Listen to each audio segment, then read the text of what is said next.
Kirby, the pink puffball. Round, smiling, childlike. He eats cake, takes naps, and hums little tunes. At first glance, he seems like the simplest hero in gaming.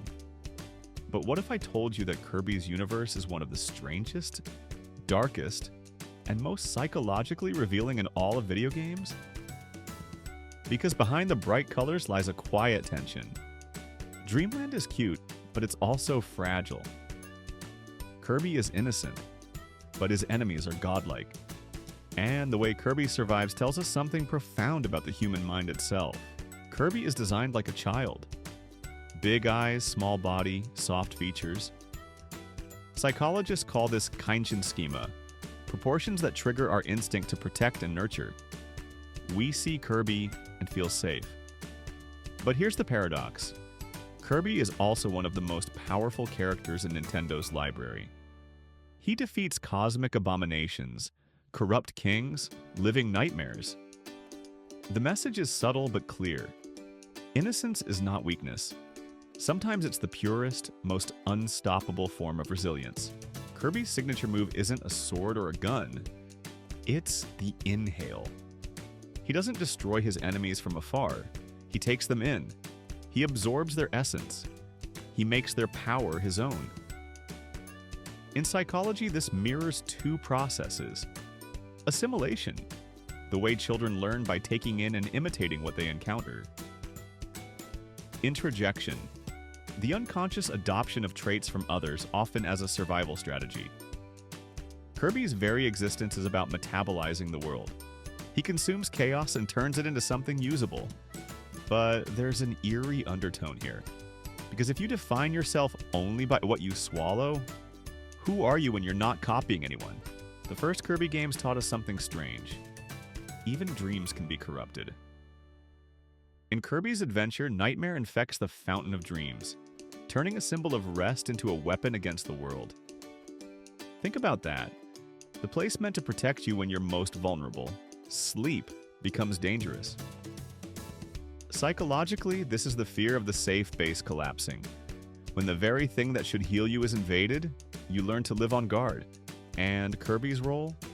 To restore that safety. He fights not for glory, but to give Dreamland permission to dream again. As the series evolves, Kirby faces enemies that feel disturbingly alien. Dark matter. 00 squared.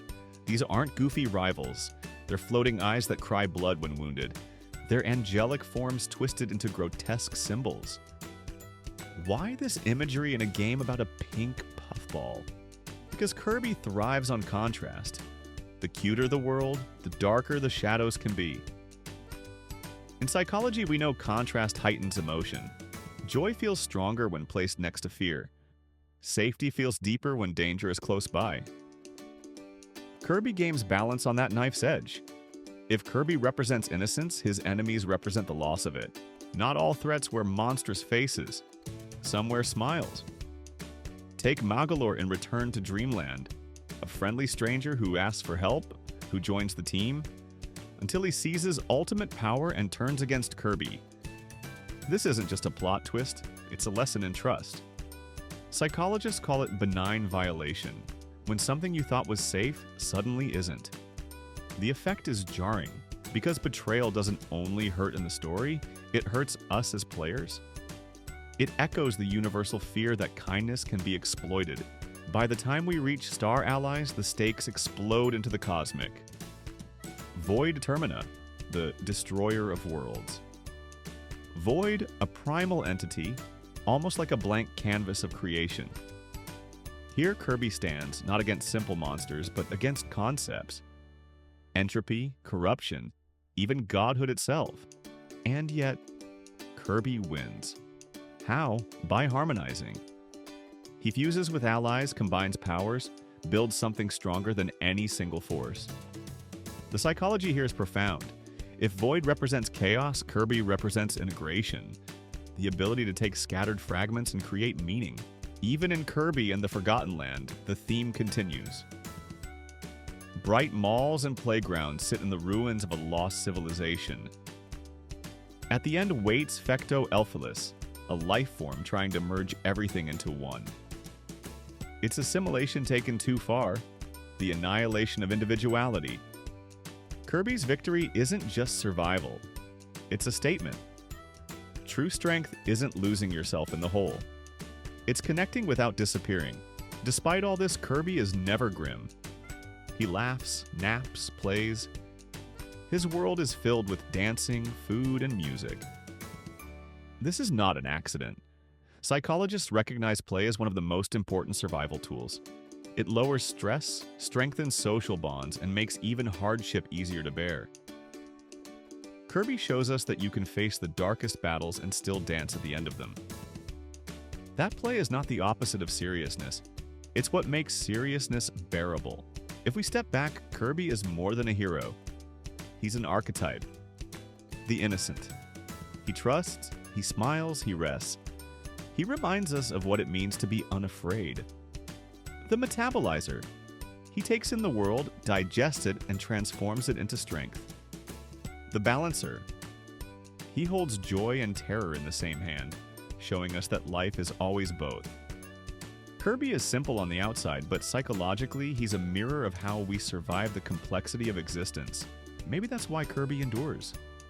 Because he isn't just cute. He's a philosophy. Take in what strengthens you. Spit out what harms you. Trust friends, but no betrayal is possible. Face darkness, but don't let it take your joy. And always, always make time to rest.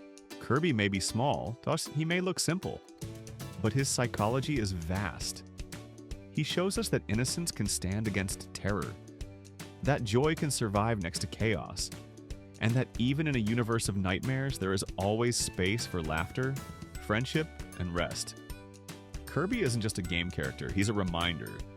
That softness is strength, that play is survival, and that sometimes the bravest thing you can do is keep smiling. Kirby isn't just a pink puffball, he's a lesson in resilience. Innocence standing firm against chaos, joy refusing to be swallowed by darkness, and maybe he's also a mirror for us. So tell me in the comments, what do you think Kirby really represents? Is he just a symbol of joy? Or something deeper, an answer to the fears we all carry? If this video made you see Kirby in a new way, give it a like. It helps more people discover these stories. And don't forget to subscribe to Pixel Mind Studio for more weekly psychological deep dives into the characters you thought you knew. Because the truth is, even the softest heroes have the deepest minds.